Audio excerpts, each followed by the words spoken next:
Cordial saludo, profesor. Mi nombre es Byron Marín. Estoy en compañía de mi compañero Franco Rueda. Y en esta corta presentación que la decidimos hacer en video porque consideramos que de pronto es un poco más fácil y quedaría más clara la explicación del modelo que desarrollamos para la medición del desempeño departamental.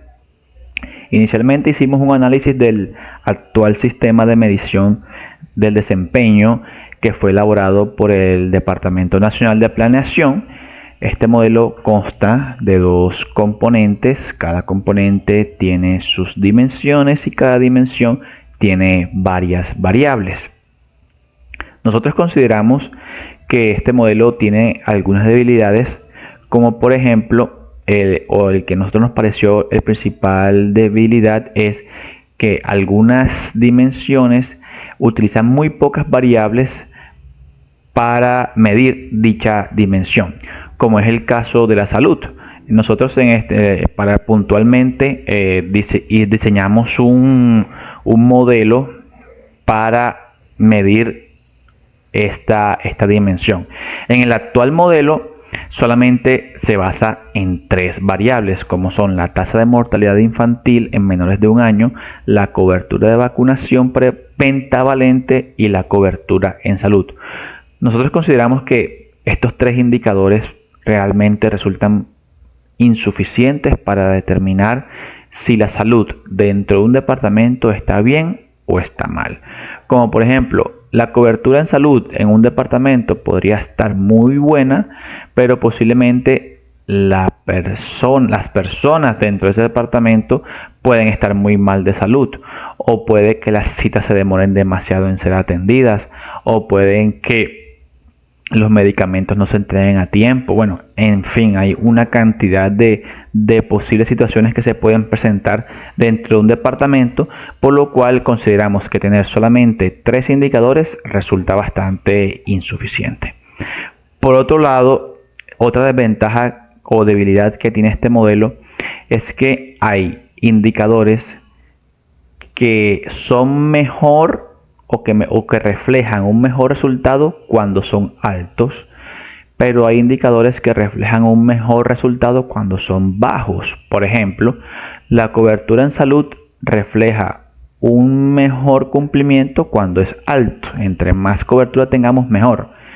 Pero la tasa de mortalidad es lo contrario. Entre menos mortalidad o entre menor tasa que tengamos, es mejor para los indicadores. Esto puede ocasionar cierta confusión a la hora de la interpretación, porque este modelo lo que hizo fue que ajustó las fórmulas para decir que siempre 100 es lo mejor. Entonces, en este caso, si encontramos unas tasas de mortalidad con valores altos, no significa que haya muchos muertos, sino que en realidad lo que hicieron fue ajustar la fórmula para decir que 100 está bien. Entonces, de pronto esto podría crear ciertas debilidades en la interpretación del indicador como tal. Basándonos en esto, decidimos hacer un modelo específicamente para la dimensión de la salud, y valga la pena aclarar que esto no solamente ocurre en esta dimensión. En las demás dimensiones, en algunos otros casos, como por ejemplo seguridad, sucede en casos similares, o en educación, donde los indicadores que aparecen allí medidos resultan ser insuficientes en algunos casos. Específicamente para la dimensión de salud, consideramos en nuestro modelo dividirlo en dos: en unos indicadores sanitarios y en unos indicadores de gestión de salud. Luego de haber hecho consultas en diferentes fuentes como son la OMS, el Ministerio de Salud de Colombia, encontramos que el sector salud pues es un sector bastante complejo, muy técnico, especializado, pero digamos de acuerdo a esas fuentes, estos son los principales indicadores en materia de salud, propiamente para medir el estado de salud como tal de las personas. Estos serían, en este caso escogimos 14, como son el porcentaje de niños menores de 5 años con desnutrición, la tasa de mortalidad por respiraciones agudas en menores de 5 años, la prevalencia de anemia, el sobrepeso, la razón de mortalidad materna, la mortalidad neonatal, la tuberculosis, la incidencia del VIH, la incidencia de la malaria o el dengue, la tasa de mortalidad por cáncer, la diabetes, hipertensión, la proporción de ingresos hospitalarios por causas externas y la tasa de sobrepeso en adultos. Cada uno de estos indicadores tiene unos criterios médicos a partir de lo cual se podría determinar si, por ejemplo, la población tiene una alta incidencia o prevalencia de diabetes, o hay muchos o hay muy pocos.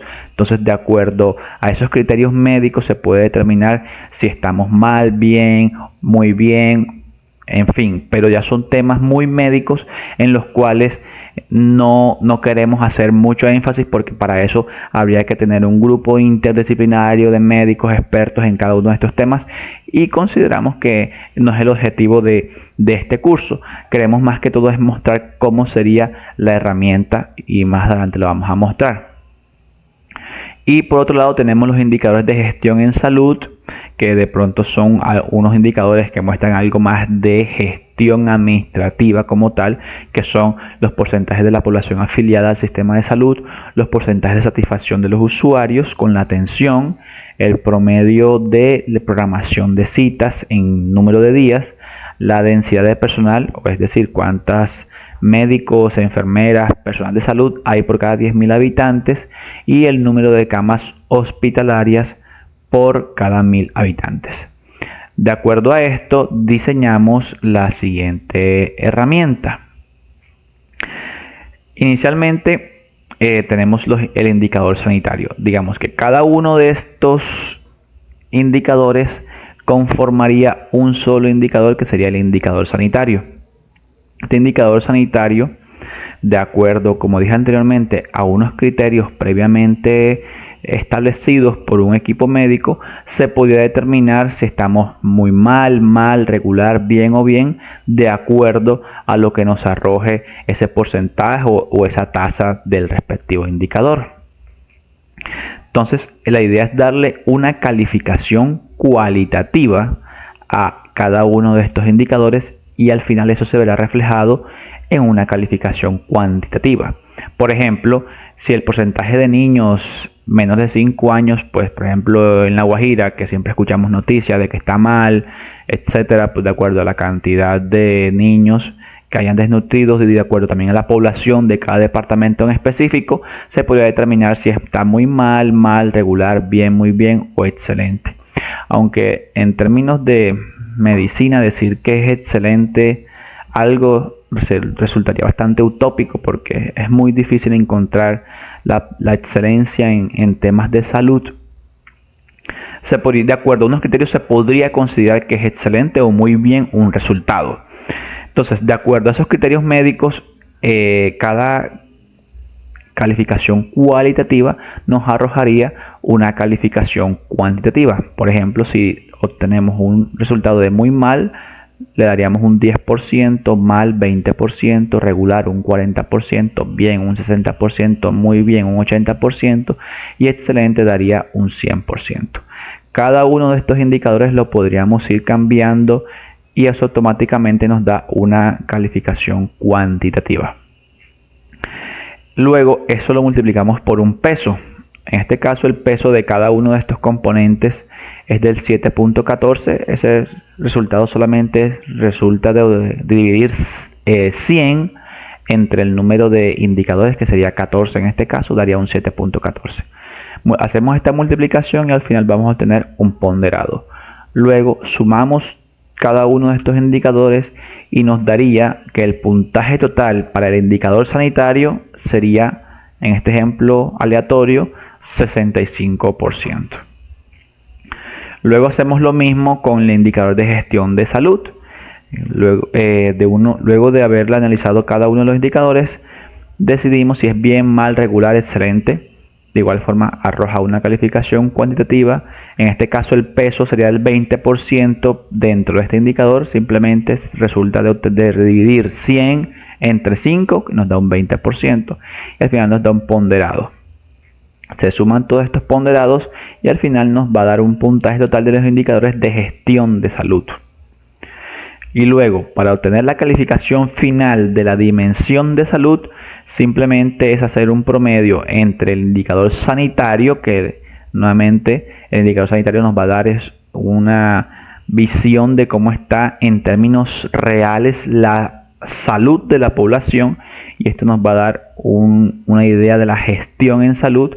Sumando esos dos componentes nos da que la dimensión en salud, para este ejemplo en específico, nos da un 63% de calificación. De esta forma consideramos que es un poco más, digámoslo así, equitativo mezclar lo sanitario con la gestión en salud para que nos dé una visión un poco más clara de este componente de la salud dentro de nuestro departamento. Eso sería todo, profesor. Espero que nos pueda dar su retroalimentación de qué le parece esta herramienta. Le mando muchos saludos. Hasta luego.